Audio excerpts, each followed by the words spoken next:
Assalamualaikum warahmatullahi wabarakatuh. Hai semuanya, welcome back di podcast Ngobrol Sejarah. Tempat kita bahas sejarah tapi gak pakai ngantuk nih guys. Sebelum itu perkenalin dulu, nama aku Kurnia Putri Lestari. Dan nama aku Askia Citra. Kita dari Jurnalistik 1A.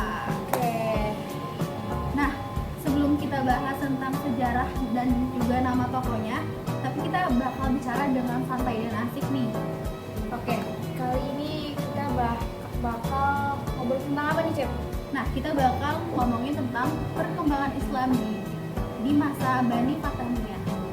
Oke, siap-siap ya, karena ternyata di kasih ini punya pengaruh yang sangat besar nih guys. Oke, kita mulai di ke basic dulu aja ya, Cep. Nah, Sebenarnya Bani Fatimiyah itu apa sih? Nah, jadi Bani Fatimiyah itu adalah dinasti Islam yang berdiri pada sekitar abad ke-10 Masehi. Mereka mengklaim sebagai keturunan dari Fatimah Az-Zahra, putri Nabi Muhammad SAW. Oke, menariknya nih guys, Bani Fatimiyah ini salah satu Bani yang paham Syiah Islamiyah, beda sama mayoritas kekhalifahan yang lainnya itu yang menganut Sunni nih. Terus kita apa sih Bani Fatimiyah itu? Fatimiyah itu penting banget dalam sejarah Islam nih. Oke, karena itu mereka itu nggak cuma berfokus sama politiknya, tapi juga ke pendidikan, ke dakwah. Jadi terus di masa ini itu bisa berkembang bukan cuma lewat kekuasaan, tapi juga lewat ilmu pengetahuan Cil. Oke, jadi bisa dibilang dakwahnya tuh adem gitu ya. Jadi kayak lewat pemikiran sama pendidikan. Iya nih, benar banget nih. Oke. Ngomong-ngomongin pencapaian nih ya Cil, Bani ini punya peninggalan yang masih bisa kita rasain nih sampai sekarang nih, sampai zaman sekarang nih Cil. Betul banget, salah satunya itu ada di Universitas Al-Azhar di Kairo. Oke, teman-teman pasti tahu banget kan Universitas Al-Azhar di Kairo yang udah famous banget nih, banyak banget mau dari negara manapun yang suka dan tertarik dan impian banget nih buat kuliah di sana. Awalnya Al-Azhar itu dibangun buat pusat dakwahnya Syiah nih. Terus tapi kelamaan berkembang jadi pusat pendidikan Islam yang besar banget di lintas mazhab yang sekarang banyak banget penggemarnya nih, banyak banget yang suka dan ya salah satunya gak Cik? Salah Ya satu benar-benar. yang Sampai sekarang Al-Azhar itu menjadi salah satu ilmu pengetahuan di Islam di dunia. Keren banget salah satu nggak sih? simbol ya, salah satu simbol karena dari peninggalannya. Oke, nah sekarang nih yang sering jadi pertanyaan, gimana sih kehidupan masyarakat di masa Bani Fatimiyah itu aman gak? Kalau udah aliran nih kan katanya dia beda aliran nih ya dari kekhalifahan yang lainnya nih. Jadi relatif aman banget guys, karena malah bisa dibilang tuh cukup toleran. Walaupun mereka Syiah, tapi masyarakat Sunni, Nasrani dan Yahudi itu tetap hidup berdampingan. Jadi kayak tetap aman gitu. Oke, berarti banyak banget nih dari mereka yang ikut berkontribusi di pemerintahan dan di bidang ekonomi. Ya. Tapi kan namanya juga dinasti ya, pasti ada masa-masa jatuhnya nih. Terus kira-kira kenapa sih Bani Fatimiyah nih akhirnya bisa runtuh? Jadi kenapa Bani Fatimiyah itu bisa runtuh, banyak banget faktornya. Dari mulai konflik internal, pemimpin yang berkurang saat di akhir masa kekuasaan, sampai tekanan dari dinasti Ayyubiyah yang dipimpin Salahuddin Al-Ayyubi. Dan sejak saat itu juga kekuasaan Bani Fatimiyah pun berakhir di kota Mesir. Terus kalau ditarik ke sekarang nih Cek, pelajaran apa sih kira-kira yang bisa kita ambil dari Bani Fatimiyah ini?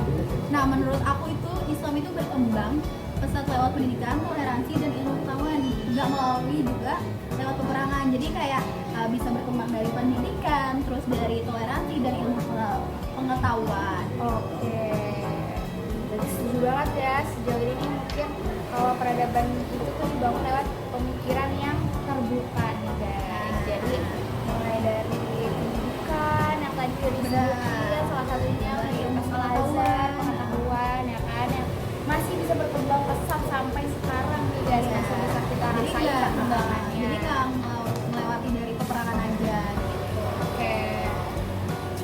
Nah itu dia obrolan kita tentang perkembangan Islam di Bani Fatimiyah nih guys. Semoga Semoga setelah ini kalian nggak anggap remeh remeh, sejarah itu membosankan ya guys, karena sejarah itu asik banget nggak Iya, sih? asik Kalau banget. kita obrolnya secara santai dan kayak gini aja, kayak sambil ngobrol-ngobrol sore atau siang gitu. Semoga kalian suka ya sama pembahasan kita yang kayak gini. Jangan lupa dengerin episode kita selanjutnya. Sampai ketemu di ngobrol sejarah berikutnya. Bye bye.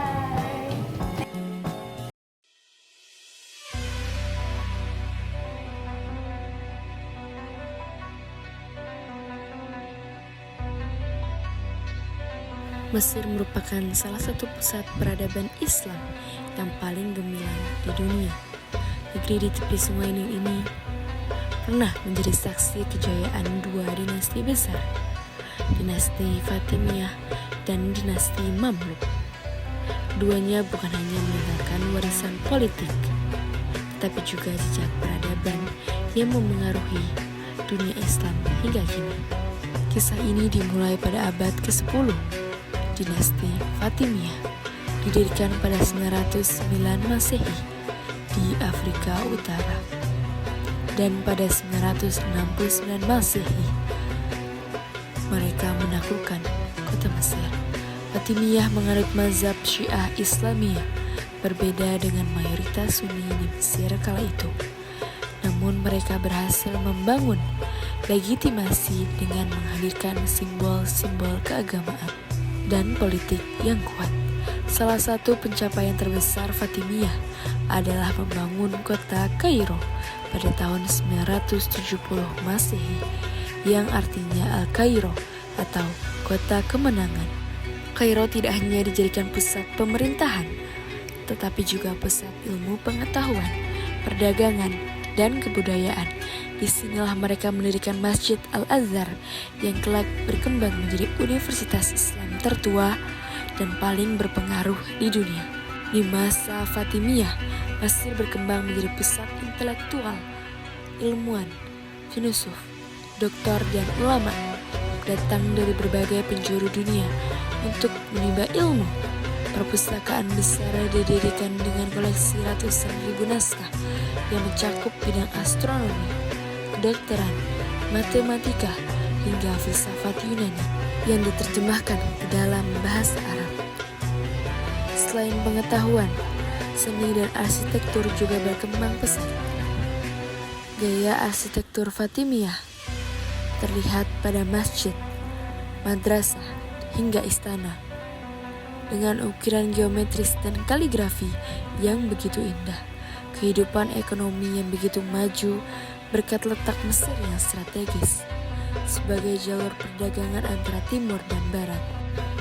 Rempah-rempah, emas, dan kain menjadi komoditas utama. Namun, kekuasaan Fatimiyah tidak bertahan lama. Konflik internal, tekanan politik, serta serangan dari luar membuat dinasti ini melemah. Pada awal abad ke-12, kekuasaan mereka mulai goyah, hingga akhirnya runtuh dan digantikan oleh dinasti Ayyubiyah di bawah kepemimpinan Salahuddin Al-Ayyubi.